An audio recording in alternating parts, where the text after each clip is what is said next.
নমস্কার বন্ধুরা, চলে এসেছি পর্ব ১৩ ভিডিও নিয়ে।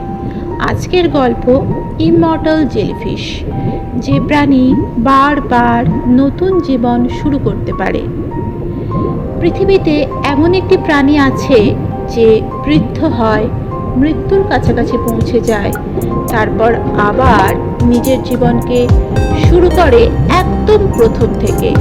অর্থাৎ সে নিজের বয়স কমিয়ে আবার শিশু হয়ে যেতে পারে। এটা কোনো সায়েন্স ফিকশন নয়, এটা একদম বাস্তব। এই প্রাণীটির নাম টিউরিটপসিস ডর্নিয়াই, যাকে বলা হয় ইমমর্টাল জেলিফিশ।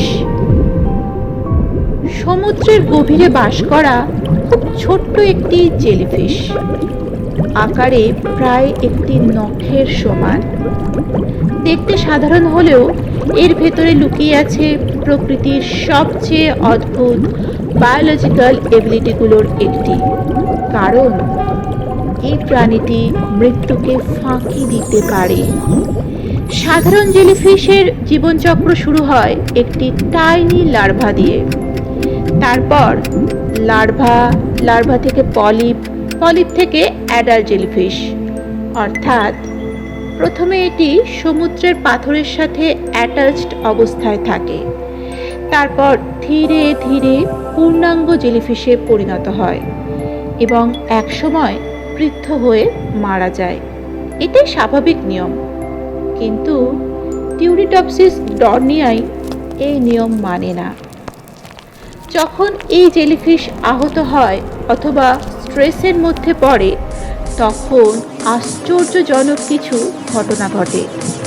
এটি মারা যাওয়ার বদলে নিজের শরীরকে আবার পলিপ স্টেজে ফিরিয়ে নিয়ে যায়। অর্থাৎ একটি অ্যাডাল্ট জেলিফিশ আবার শিশু অবস্থায় ফিরে যায়। একে বলা হয় ট্রান্সডিফারেন্সিয়েশন। এটি এমন একটি বায়োলজিক্যাল প্রসেস যেখানে একটি ম্যাচিওর সেল নিজেকে অন্য ধরনের সেলে পরিবর্তন করতে পারে। অর্থাৎ তার শরীরের কোষগুলো নিজেদের আইডেন্টিটি বদলে ফেলে এবং পুরো প্রাণীটি আবার নতুন জীবন শুরু করে। এখন প্রশ্ন হলো, তাহলে কি এই জেলিফিশ কখনো মারা যায় না? পুরোপুরি না। এটি শিকারীর আক্রমণে মারা যেতে পারে, রোগে মারা যেতে পারে, পরিবেশগত কারণে মারা যেতে পারে, কিন্তু পার্থক্যের কারণে মারা যাওয়ার সম্ভাবনা অত্যন্ত কম। এই কারণেই বিজ্ঞানীরা একে বলেন বায়োলজিক্যালি ইমমর্টাল। অর্থাৎ প্রাকৃতিক এজিং প্রসেস এটিকে সহজে শেষ করতে পারে না। তাহলে মানুষ কেন পারে না? কারণ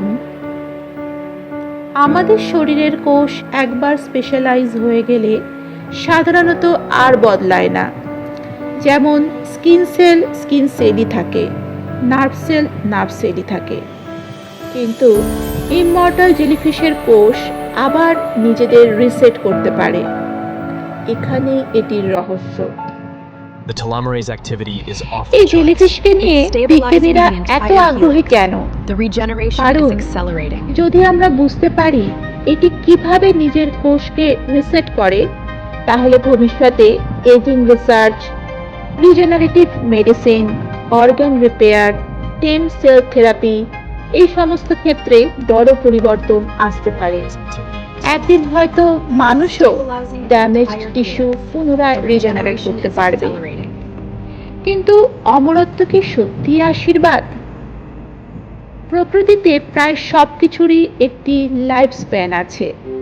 জন্ম, বৃদ্ধি, মৃত্যু, এই সাইকেলের ওপরেই জীবনের ভারসাম্য দাঁড়িয়ে আছে।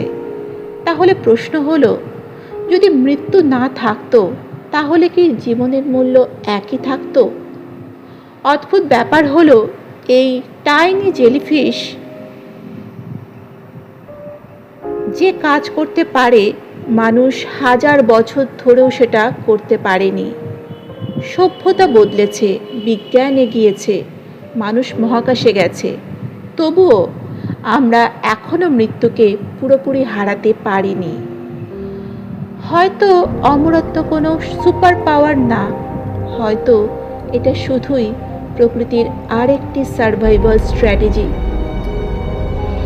ইমর্টাল জেলিফিশ আমাদের একটি গভীর সত্যি মনে করিয়ে দেয়, জীবন সবসময় সামনে এগোয় না, কখনো কখনো প্রকৃতি নিজেকেই আবার নতুন করে শুরু করতে পারে।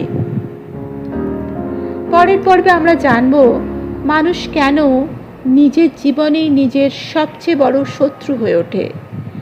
মানুষের মস্তিষ্ক কি নিজেকেই ধ্বংস করতে পারে?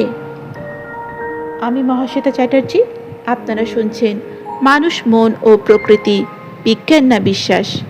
ভালো থাকবেন বন্ধুরা, নমস্কার।